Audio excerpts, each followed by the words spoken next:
Good morning मेरे प्यारे दोस्तों। मैं आपका दोस्त अमित तोमर लेके हाजिर हूँ सुबह के सवाल जो बने हैं कल रात तक की सुर्खियों से।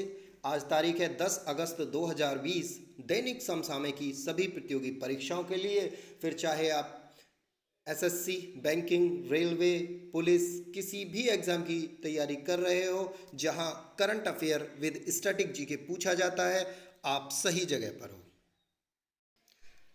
आज के सेशन की तरफ बढ़ने से पहले लेते हैं आज की मोटिवेशनल लाइन। और आज की मोटिवेशनल लाइन है, उम्मीद एक ऐसी ऊर्जा है दोस्तों जिससे जिंदगी का कोई भी अंधेरा हिस्सा रोशन किया जा सकता है।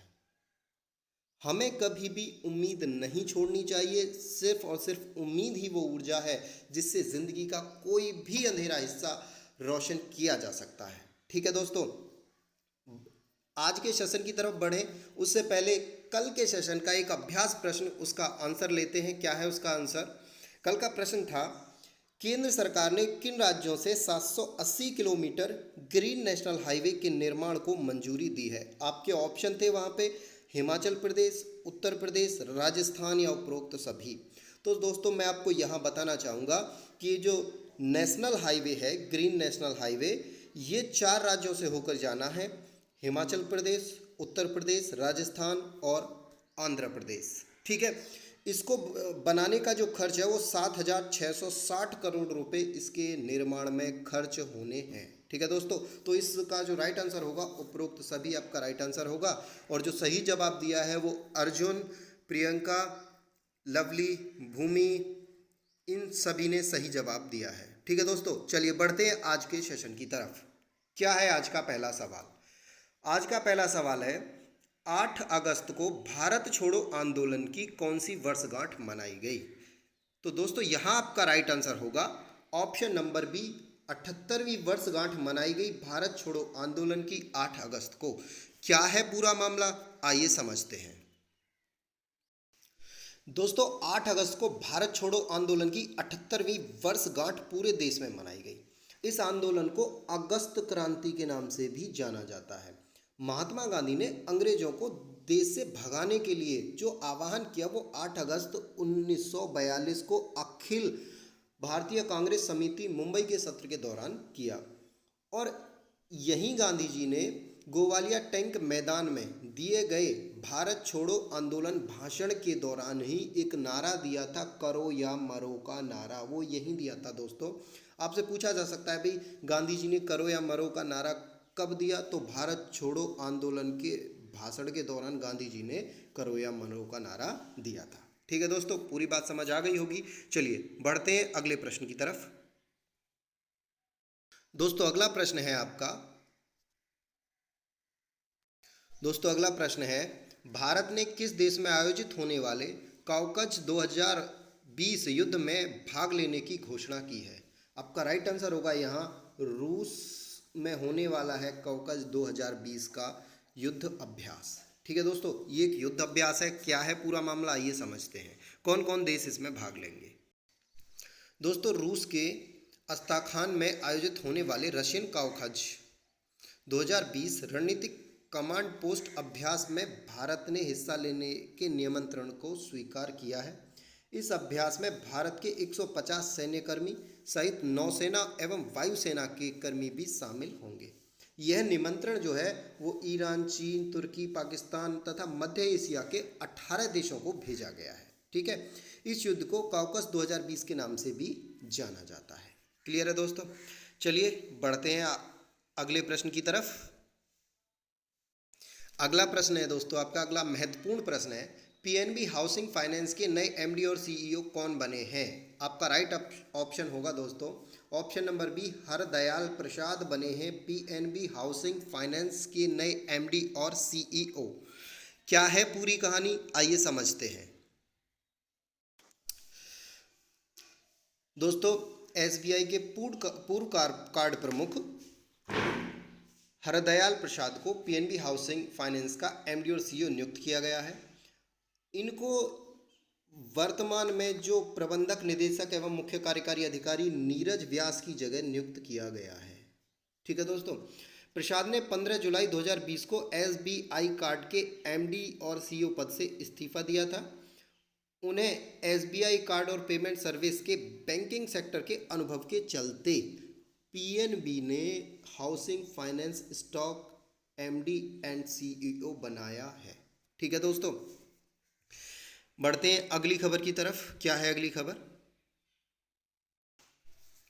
दोस्तों अगला प्रश्न है, वर्ष 2021 में कौन सा देश आईसीसी T20 विश्व कप की मेजबानी करेगा? आपका राइट आंसर होगा भारत। भारत करेगा आईसीसी T20 वर्ल्ड कप 2021 की मेजबानी। दोस्तों क्या है पूरा मामला, आइए समझते हैं। आप सब जानते हो भारत जो T20 विश्व कप है वो 2020 में होने वाला था, लेकिन किन्हीं कारणों यानी कोरोना महामारी के चलते अब इसे 2021 में स्थगित कर दिया गया है और भारत इसकी मेजबानी करेगा। क्या है पूरा मामला, आइए समझते हैं। दोस्तों आईसीसी ने कोविड-19 के चलते पहले T20 मेंस T20 विश्व कप को 2020 से 2022 में ऑस्ट्रेलिया में आयोजित करने की घोषणा की थी, लेकिन हाल ही में आईसीसी ने T20 विश्व कप को 2022 में ना करा के 2021 में कराने की घोषणा की है और जिसकी मेजबानी भारत करेगा, यानी भारत में खेला जाएगा आईसीसी T20 वर्ल्ड कप 2021। वहीं महिला क्रिकेट विश्व कप को 2021 को स्थगित करके, महिला क्रिकेट विश्व कप जो 2021 में होना था उसे स्थगित करके फरवरी मार्च 2022 में पहुंचा दिया है, जो न्यूजीलैंड में आयोजित किया जाना है। ठीक है दोस्तों, आप सब जानते हो आईसीसी का जो मुख्यालय वो दुबई संयुक्त अरब अमीरात में है। आईसीसी के वर्तमान अध्यक्ष इमरान ख्वाजा हैं और आईसीसी के वर्तमान सीईओ मनु साहनी है। ठीक है दोस्तों, बढ़ते हैं अगले प्रश्न की तरफ। और क्या कहता है अगला प्रश्न? अगला इंपॉर्टेंट प्रश्न है दोस्तों आपके सामने, किस राज्य की सरकार ने इलेक्ट्रॉनिक वाहन पॉलिसी लॉन्च की है? आपका राइट आंसर होगा दिल्ली की सरकार ने इलेक्ट्रॉनिक वाहन पॉलिसी लॉन्च की है। क्या है ये पूरी खबर, आइए विस्तार से जानते हैं। दोस्तों राजधानी दिल्ली में इलेक्ट्रॉनिक वाहन पॉलिसी का शुभारंभ किया गया। इस पॉलिसी के तहत इलेक्ट्रॉनिक कारों के पंजीकरण और रोड टैक्स को कम करके 1.5 लाख तक की छूट प्रदान की जाएगी। हाँ जी दोस्तों, दिल्ली सरकार ने बहुत अच्छा कदम उठाया है कि जो इलेक्ट्रॉनिक वाहन खरीदोगे साहब आप, तो आपको 1.5 लाख तक की छूट प्रदान की जाएगी। किस किस पे? एक तो रोड टैक्स और आपका जो पंजीकरण शुल्क है उस पर आपको 1.5 लाख तक की छूट मिलेगी यदि आप इलेक्ट्रॉनिक कार या बाइक खरीदते हो। ठीक है, दिल्ली सरकार की जो इस पॉलिसी की जो शुरुआत की है उसका उद्देश्य है कि जो राजधानी में प्रदूषण स्तर है उसको कम करना और अर्थव्यवस्था को बढ़ावा देना इस पॉलिसी का उद्देश्य है। इसके अतिरिक्त इन्होंने ऑटो रिक्शा के लिए 30,000 रुपये तक की प्रोत्साहन राशि देने की घोषणा भी की है। और दिल्ली में ये जो इलेक्ट्रॉनिक वाहन है ये 2024 तक 25% सड़कों पर उतारने की एक लक्ष्य रखा है। हम ऐसे कह सकते हैं कि 2024 तक 25% वाहन दिल्ली की सड़कों पे आपको इलेक्ट्रॉनिक्स दिखने को मिलेंगे। बात समझ में आ गई आपकी? तो एक तरह से कह सकते हैं कि पॉल्यूशन को कंट्रोल करने के लिए एक अच्छी पहल है। चलिए पढ़ते हैं अगले प्रश्न की तरफ। अगला प्रश्न है दोस्तों, प्रधानमंत्री नरेंद्र मोदी ने किस राज्य में राष्ट्रीय स्वच्छता केंद्र का उद्घाटन किया है? और आपका राइट आंसर होगा दोस्तों दिल्ली में प्रधानमंत्री मोदी ने राष्ट्रीय स्वच्छता केंद्र का उद्घाटन किया। क्या है पूरी खबर, आइए विस्तार से जानते हैं।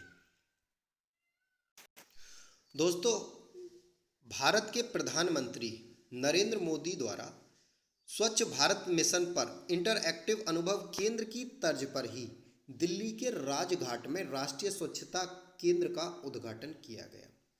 राष्ट्रीय स्वच्छता केंद्र में 360 degree audio visual immersive show आयोजित होगा जो भारत की स्वच्छता कहानियों को सुनाएगा। 10 अप्रैल 2017 को पहली बार राष्ट्रीय स्वच्छता केंद्र स्थापित करने की घोषणा की गई थी और गांधी जी के चंपारण सत्याग्रह के शताब्दी समारोह के अवसर पर राष्ट्रीय स्वच्छता केंद्र का उद्घाटन किया गया है प्रधानमंत्री नरेंद्र मोदी के द्वारा। ठीक है दोस्तों, आपसे प्रश्न ये भी पूछा जा सकता है जी कि राष्ट्रीय स्वच्छता केंद्र का उद्घाटन किसके द्वारा किया गया? तो प्रधानमंत्री नरेंद्र मोदी के द्वारा किया गया। ठीक है दोस्तों, चलिए बढ़ते हैं अगली खबर की तरफ। और अगला प्रश्न दोस्तों बहुत ही इम्पोर्टेंट प्रश्न है, जहाँ जाओगे हमें पाओगे, वो वाली कहावत तो आपने सुनी होगी। तो इस प्रश्न के साथ वही वाली कहावत आपको देखने को मिलेगी। क्या है समझते हैं। किस देश में टीक SFTS वायरस के केस पाए गए हैं? दोस्तों आपका राइट आंसर होगा चीन। भाई साहब इन्होंने हद कर रखी है। पहले अभी कोविड-19 से सुलझे नहीं है कि फिर हंता वायरस, अब ये टीक SFTS वायरस आ गया। दुनिया, भारत अग्नि 5 बनाने में लगा हुआ है, रूस और परमाणु बनाने में लगा हुआ है, मिसाइल बनाने में लगा हुआ है, यानी दुनिया तरक्की कर रही है। लेकिन ये साहब हैं कि भैया ये तो वायरस ही बना के मानेंगे, ये तो वायरस बनाने का इन्होंने ठेका ले लिया, ये वायरस बनाएंगे परमानेंट। ठीक है, अब क्या है ये SFTS वायरस और क्या है इसका दुष्प्रभाव, आइए जानते हैं। दोस्तों चीन ने टीक से एक वायरस निकाला है। टीक, ये आप देख रहे हो चित्र में, ये इसे बोला जाता है टीक। ये टीक में एक वायरस पाया गया है कि इसका नाम है SFTS वायरस। ये क्या करता है कि भैया टीक से आदमी में पहुंचा और आदमी से फिर कोरोना की तरह मैन टू मैन ट्रांसफ़र होता है। भैया इसका ट्रांसफ़र, इसे फैलाने की आवश्यकता नहीं है। जैसे कोरोना फैलता है ना मैन टू मैन, वैसे ही ये भी मैन टू मैन फैलता है।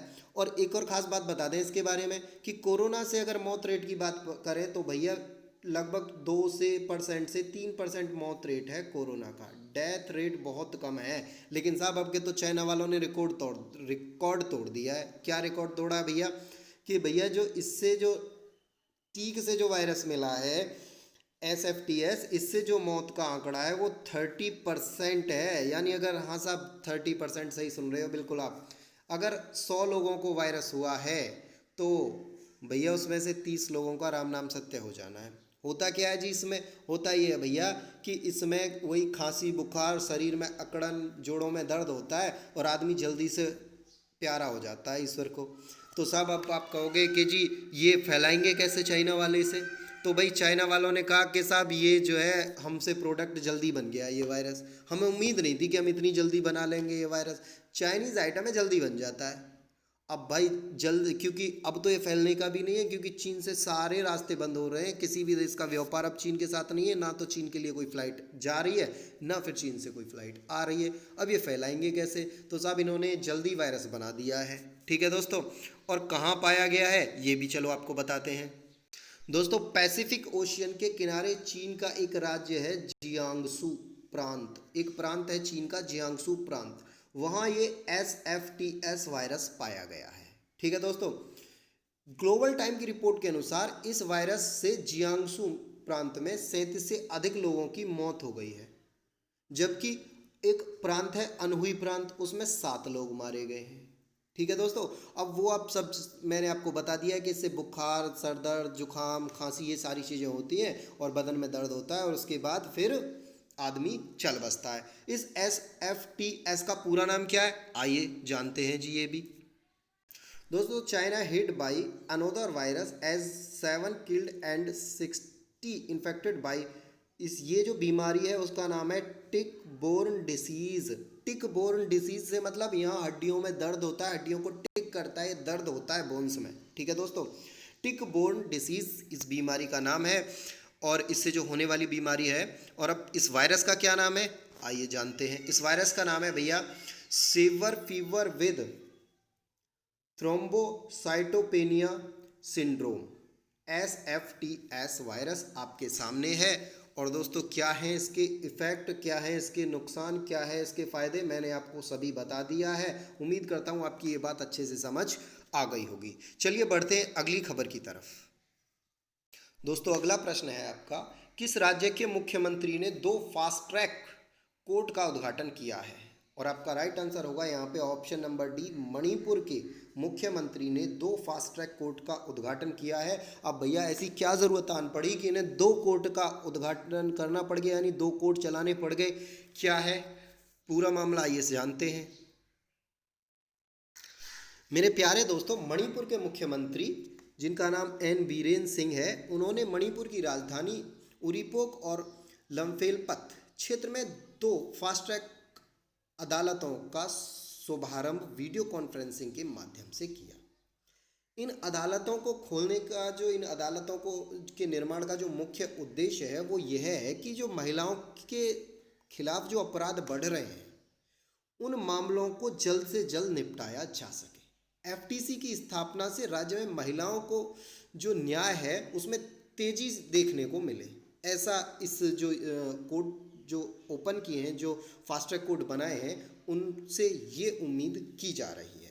और अगर हम बात करें पिछले 3.5 साल में, तो मणिपुर में महिलाओं के खिलाफ जो अपराध हैं उनकी संख्या लगभग 951 मामले वहाँ दर्ज किए गए हैं। बात समझ आ गई होगी। यानी कहने का मतलब ये है कि महिलाओं के खिलाफ जो भी केस है उनकी जो सुनवाई है वो जल्दी से जल्दी हो सके, उनका निपटारा जल्दी से जल्दी किया जा सके, ये उद्देश्य है इन कोर्ट को चलाने का। ठीक है दोस्तों, बढ़ते हैं अगली खबर की तरफ। दोस्तों अगला प्रश्न है आपका, किस राज्य ने लड़कियों एवं महिलाओं के लिए महिला एवं किशोर सम्मान योजना लॉन्च की है? दोस्तों राइट आंसर होगा आपका हरियाणा सरकार ने महिला एवं किशोरियों के लिए किशोर सम्मान योजना लॉन्च की है। ठीक है दोस्तों, चलिए, ये जो योजना है वो महिलाओं और लड़कियों को सशक्त बनाने के लिए शुरू की गई है। उनको शिक्षा में और उनका जो उद्योग है उसमें अवसर प्रदान करने के लिए ये योजना लॉन्च की गई है। ठीक है दोस्तों, चलिए बढ़ते हैं अगले प्रश्न की तरफ। और भैया अगला प्रश्न बहुत ही इंपॉर्टेंट प्रश्न है, किस देश ने 4000 टन तेल रिसाव के कारण आपातकाल की घोषणा की है? लो भैया, तेल रिसाव और उससे घोषणा हो गई किसकी? आपातकाल की। आपका राइट आंसर होगा मॉरिशस।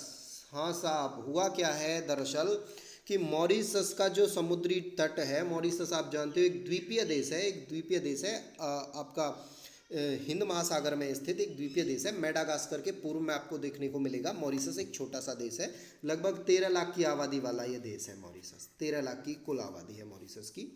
तो यहाँ क्या हुआ है कि जापान का एक तेल ले जाने वाला जहाज, समुद्री जहाज, इसके तट पे आके उस जहाज में रिसाव हो गया है, जिससे वहाँ से तेल का रिसाव शुरू हो गया है और जिससे इन्होंने पर्यावरणीय आपातकाल की घोषणा कर दी है। क्या है पूरा मामला, आइए समझते हैं।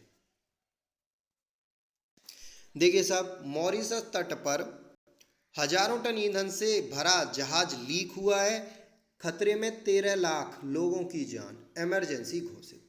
आपको ये जहाज दिख रहा होगा पानी में, ये मॉरिशस के तट पे आके भैया इसमें लीकेज हो गया और वहीं फंस गया है। अब क्या हुआ है भैया, मॉरिशस के जो प्रधानमंत्री हैं उनका नाम है प्रवीण जगन्नाथ। प्रवीण जगन्नाथ ने फ्रांस की सरकार से मदद मांगी है। उन्होंने कहा है भैया कि हमारी मदद करो, और मदद मांगने के साथ साथ ही इन्होंने अपने देश में मॉरिशस में पर्यावरणीय आपातकाल की घोषणा भी कर दी है तेल के रिसाव के कारण। अब इन्होंने कहा है कि भैया, फ्रांस वालों ने कहा कि यार मौसम तो ख़राब है, हम अभी आपकी कोई मदद कर नहीं सकते, जैसे ही मौसम सही होगा समुद्र में हम आपकी मदद करेंगे। ये हिंद महासागर में एक द्वीपीय देश है मॉरिशस। ठीक है, इसकी राजधानी पोर्ट लुइस है। और मॉरिशस का मैं आपको थोड़ा और बताना चाहूँगा। देखिए भैया, ये है आपका छोटा सा देश मॉरिशस, द्वीपीय देश है, और इसकी राजधानी ये रही आपकी पोर्ट लुइस। ठीक है दोस्तों, और इंडियन ओशियन में ये देश स्थित है। आप मेडागास्कर से जब आप पूर्व की तरफ जाओगे, यानी जब आप अफ्रीका से उत्तर पूर्व दक्षिण पूर्व की तरफ 900 किलोमीटर की दूरी पर यह देश स्थित है, यानी मेडागास्कर के पूर्व में स्थित है। क्लियर है दोस्तों? तो ये थे आज के प्रमुख सवाल। अब बढ़ते हैं आज की इम्पोर्टेंट बुक्स की तरफ। दोस्तों आज की इम्पोर्टेंट बुक्स में पहली बुक है अमेजिंग अयोध्या, जो है नीना रॉय के द्वारा लिखी गई है। अमेजिंग अयोध्या में इन्होंने अयोध्या में जो भारतीय संस्कृति की जो कला की जो उत्कृष्ट छवि है उस पर प्रकाश डालने की कोशिश की है। और मिडनाइट सन है स्टेफनी मेयर की ये किताब है। इंपॉर्टेंट बुक्स हैं दोनों, एक बुक कोई ना कोई एक बुक जरूर आपको किसी ना किसी एग्जाम में देखने को मिलेगी। ठीक है दोस्तों, बढ़ते हैं आज के अभ्यास प्रश्न की तरफ। क्या है आज का अभ्यास प्रश्न, देखते हैं। दोस्तों आज का अभ्यास प्रश्न है, माइक्रोसॉफ्ट कंपनी के निदेशक मंडल से किसने इस्तीफा दिया है? ऑप्शन है आपके, A Bill Gates, B Mark Zuckerberg, और 30 विलियम शॉ, और डी इनमें से कोई नहीं। दोस्तों इस सवाल का आंसर आपको कमेंट बॉक्स में ज़रूर कमेंट करना है। ये था आज का सेशन। अगर ये सेशन आपको पसंद आया है तो आप इसे शेयर करना ना भूलें अपने दोस्तों के साथ। चलिए मिलते हैं अब कल की क्लास में, तब तक के लिए घर पे रहिए, सुरक्षित रहिए।